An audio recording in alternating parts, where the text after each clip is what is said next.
سید ظہیر حسن رحمانی نے، یہ میرے خلیفہ ہیں، انہوں نے واقعہ یاد دلایا۔ حضور علیہ السلام مسجد نبوی میں تشریف فرما ہے، ایک لڑکی آتی ہے چھوٹی سی، آن کے عرض کرتی ہے کہ یا رسول اللہ میرے واسطے دعا فرما دیں، یہ میرا ہاتھ فٹ ہو گیا ہے۔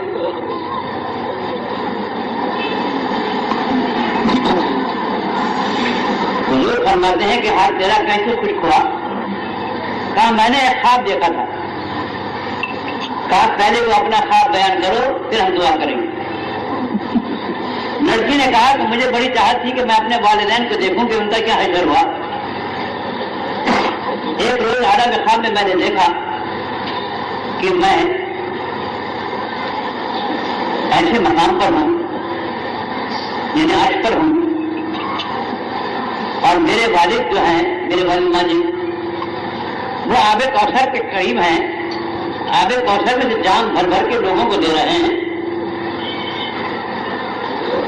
میں نے جب آپ کو یہ دیکھا کہ اس مقام پر ہیں تو میں نے کہا ابا آپ تو سب کو پلا رہے ہیں، اماں کہاں ہیں؟ کہا بیٹے وہ تو دوزخ میں ہیں۔ کہ دوزخ میں کہ ہاں؟ کہ میں دیکھنا چاہتی ہوں۔ اچھا، دوزخ میں لے گئے فرشتے، دیکھا کہ اس کی ماں دوزخ میں، دوزخ کی آگ کی لپٹیں لگ رہی ہیں، جل رہی ہے۔ ایک کپڑے کا ٹکڑا چھوٹا سا ہے، جب آگ کی لپٹ آتی ہے تو وہ کپڑا آگے آ جاتا ہے، وہ لپٹ سے وہ محفوظ ہو جاتی ہے۔ جب ادھر لپٹ آتی ہے تو ادھر کو آ جاتا ہے کپڑا، دائیں طرف آتی ہے دائیں طرف، بائیں طرف آتی ہے بائیں۔ وہ کپڑا اس کی آگ کی تپش کو روک رہا ہے، عذاب میں تخفیف کر رہا ہے کپڑا۔ اس بچی نے پوچھا کہ ماں یہ کیا ماجرا ہے، تیرا یہ مقام کیسے؟ میرے باپ کا مقام یہ۔ کہا تیرے باپ کی حالت یہ تھی کہ تیرے باپ کے دروازے پہ کوئی بھی آ گیا خالی نہیں جاتا تھا، بڑا متوازی تھا، کھانے کھلاتا تھا، عزیز مندوں کی ضرورتیں پوری کرتا تھا، بڑا ہی قریب تھا۔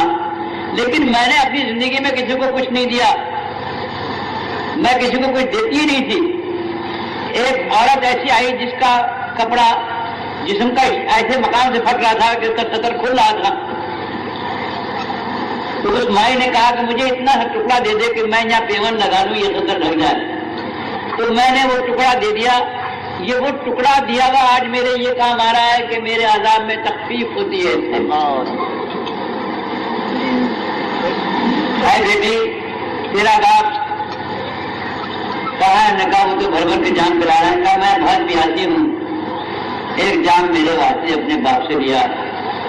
یہ ماں کی محبت میں باپ کے پاس آن کے انتظار کی کہ ابا اماں کے لیے ایک جام دے دیجیے شربت کا جو آپ پلا رہے ہیں۔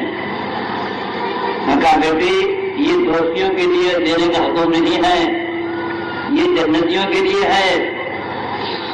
وہ بچی رونے لگی کہ ابا دنیا میں تو اماں سے ایسی محبت کرتے تھے، آج ایک جام دیتے ہوئے آپ کو کیا ہو گیا؟ بچی کے رونے پر آپ نے جام دے دیا۔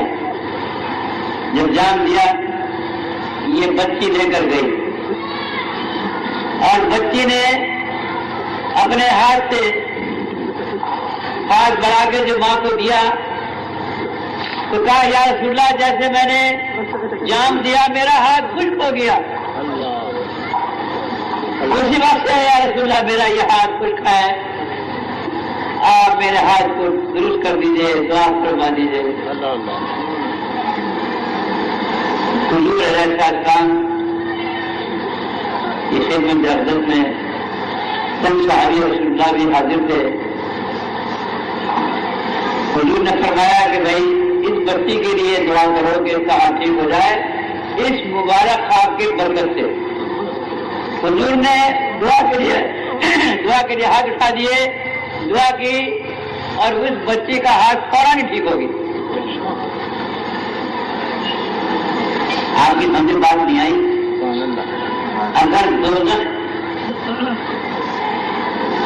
کے لیے